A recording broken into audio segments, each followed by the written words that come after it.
आंतरराज्य इराणी टोळीतील चोरटा अटक, 3 लाखांचा मुद्देमाल जप्त. ईश्वरपूरमधील वृद्धास लुटले. सांगली एलसीबी पथकाने दमदार कारवाई करत आंतरराज्य इराणी टोळीतील चोरट्यास लूट प्रकरणी अटक करून त्याच्याकडून 3,20,300 रुपयांचा मुद्देमाल ताब्यात घेण्यात आला आहे.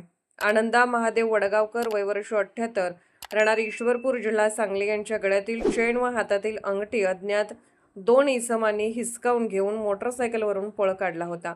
याबाबतची फिर्याद पोलिसात दाखल करण्यात आली होती. त्या दृष्टीने तपास सुरू केला असता जुना टोल नाका ते सांगलीवाडी बायपास रस्त्यावर एक व्यक्ती मोटरसायकलवरून संशयास्पद फिरत असता त्याला ताब्यात घेऊन चौकशी केली असता त्याने आपले नाव इक्बाल हिम्मतलाल बेग, वय वर्ष 59, राहणार कुडची, तालुका रायबाग, जिल्हा बेळगाव, कर्नाटक असे सांगितले.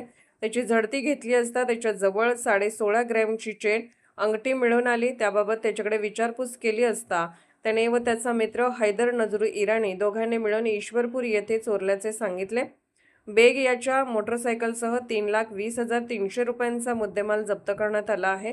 वरिष्ठांच्या मार्गदर्शनाखाली स्थानिक गुन्हे अन्वेषण विभागाचे पोलीस निरीक्षक संजीव झाडे, सहाय्यक पोलीस निरीक्षक राजेंद्र यादव तसेच पथकातील सागर लवटे, अरुण पाटील, संदीप गुरव, उदय माळी, सागर टिंगरे, अनिल कोळेकर, नागेश खरात, सतीश माने, अमीर शाह फकीर, संदीप नलावडे, दरिबा बंडगर, मोतीराम खोत व पथकाने केली आहे.